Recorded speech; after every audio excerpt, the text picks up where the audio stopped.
চারটি দপ্তরের সমন্বয়ে একটি কমিটি করেছিলাম এবং আমরা আজকে ফার্স্ট আওয়ারে কমিটি রিপোর্ট দিতে বলেছিলাম। এই কমিটি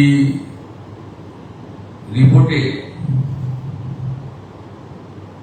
যা পাওয়া গেছে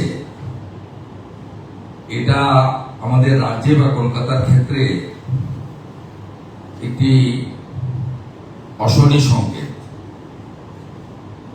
ওই অবৈধ ওয়ার্কশপ বা কারখানায় কোনো বিল্ডিং প্ল্যান নেই। বিল্ডিং প্ল্যান নেই যেমন the basic norms of fire এবং ইলেকট্রিসিটি সেগুলো ওখানে ছিল না, কমপ্লিটলি অবৈধ। আমরা এই ঘটনার পরিপ্রেক্ষিতে কতগুলো অ্যাকশন নিয়েছি। তিলজলা পিএস এর কেস নম্বর 226, তাতে ওই অবৈধ কারখানার মালিক শেখ নাসির এবং শামীম মোহাম্মদ তাদেরকে গ্রেপ্তার করা হয়েছে আজকে সকালে। আমরা বিদ্যুৎ সরবরাহকারী সংস্থাকে পার্মানেন্ট ইলেকট্রিক ডিসকানেকশন করার অর্ডার দিয়েছি এবং সিএসি কে বিদ্যুৎ সচিবের মাধ্যমে জানানো হয়েছে যত এই ধরনের বিল্ডিং প্ল্যান স্যাংশন নেই, অবৈধ কারখানা আছে, বিশেষ করে কসবা, তিলজলা, মমিনপুর, ইকবালপুর সহ এই এলাকাতে ইমিডিয়েটলি একটি ইন্টারনাল অডিট করে যাদের যাদের বিল্ডিং প্ল্যান স্যাংশন নেই তাদের ইলেকট্রিসিটি ডিসকানেক্ট করার জন্য আমাদের পৌর নগর উন্নয়ন সচিবকে নির্দেশ দেওয়া হয়েছে একদিনের মধ্যে ওই অবৈধ স্ট্রাকচার ভেঙে ফেলার জন্য এএমসির উদ্যোগে, কলকাতা পুলিশের সাহায্য নিয়ে। এবং একইভাবে এএমসি কে বলা হয়েছে এই ধরনের অবৈধ বিপজ্জনক কারখানাগুলিতে জলের লাইন কেটে দেওয়ার জন্য। আমরা এতে জিরো টলারেন্সের নীতি নিচ্ছি।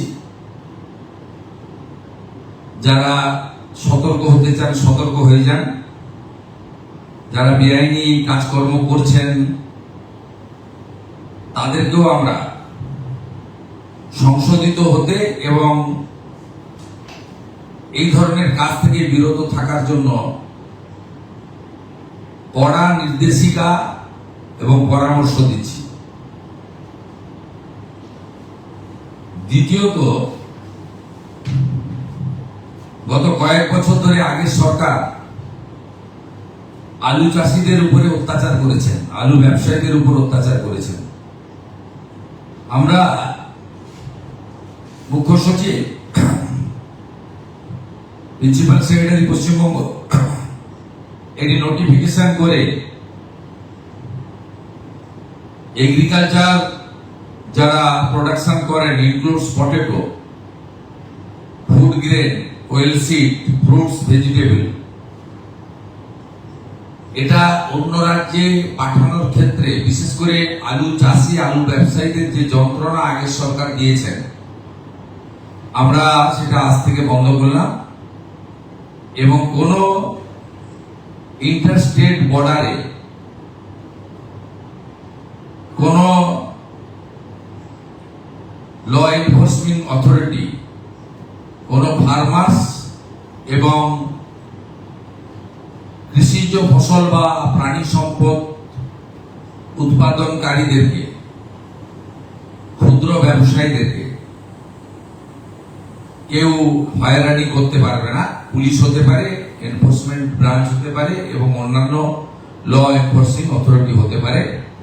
এটা আজকে আমরা প্রিন্সিপাল সেক্রেটারি অর্ডার করলেন, আমাদের তথ্য সংস্কৃতি দপ্তর মিডিয়া গ্রুপে এই অর্ডারের কপি দিয়ে দিচ্ছে। এই সরকার অনেক প্রত্যাশা জাগিয়ে এসেছেন এবং করাপশনের ক্ষেত্রে জিরো টলারেন্সের নীতি বারে বারে নির্বাচন চলাকালীন আমাদের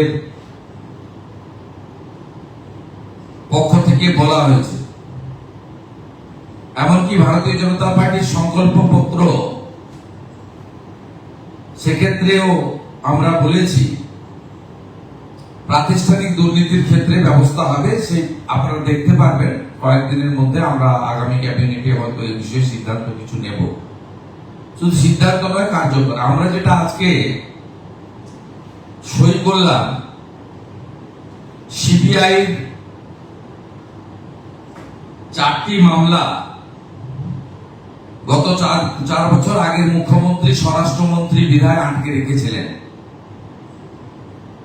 প্রসিকিউশন বা চার্জশিটের ক্ষেত্রে স্যাংশন, অর্থাৎ যে সমস্ত আধিকারিকরা দুর্নীতিগ্রস্ত তাদের বিরুদ্ধে সিবিআই বা অন্যান্য কোর্ট নিযুক্ত তদন্তকারী সংস্থা তারা চার্জশিট দিয়ে তাদেরকে পানিশমেন্ট বা প্রসিকিউশন দেওয়ার ক্ষেত্রে স্যাংশন নিতে হয় আইন অনুযায়ী। বিদায়ী সরকার এবং বিদায়ী সরকারের মুখ্যমন্ত্রী তথা স্বরাষ্ট্রমন্ত্রী এই স্যাংশন আটকে রেখেছিলেন দুর্নীতিগ্রস্ত আমলা এবং আধিকারিকদের বাঁচানোর জন্য। আজকে আমরা সিবিআই কে 3টি দপ্তরের আধিকারিকরা যারা করাপশনে যুক্ত ছিলেন তাদের স্যাংশন আমরা দিয়ে দিলাম। অর্ডার বেরিয়ে গেছে, সিবিআই কপি পেয়ে গেছে বা পেয়ে যাবে, একটু আগেই অর্ডার হয়েছে। এটাতে এডুকেশন ডিপার্টমেন্টের টিচার রিক্রুটমেন্ট স্ক্যাম রয়েছে, মিউনিসিপ্যাল অ্যাফেয়ার্স ডিপার্টমেন্টের মিউনিসিপ্যাল রিক্রুটমেন্ট স্ক্যাম রয়েছে এবং কোঅপারেটিভের ক্ষেত্রে, সমবায় দপ্তরের ক্ষেত্রে কিছু কোর্টের আদেশে যে তদন্ত হচ্ছিল কিছু আধিকারিক তারা যুক্ত আছে, তাদের বিরুদ্ধে প্রসিকিউশনের স্যাংশন, যা বিগত সরকার দুর্নীতিগ্রস্ত আধিকারিক আমাদের আড়াল করার জন্য 4 বছর আটকে রেখেছিল, আমরা আজকে সেটা দিয়ে দিলাম। এটা আপনাদের মাধ্যমে জনগণকে জানালাম যে এই সরকারকে যে প্রত্যাশা নিয়ে আপনারা এনেছেন যে করাপশনের ক্ষেত্রে জিরো টলারেন্স এবং বিগত ইনস্টিটিউশনাল করাপশনের ক্ষেত্রে তারা যথাযথ ব্যবস্থা নেবে, এই অল্প সময়ের মধ্যে এটি একটি তার বড় উদ্যোগ।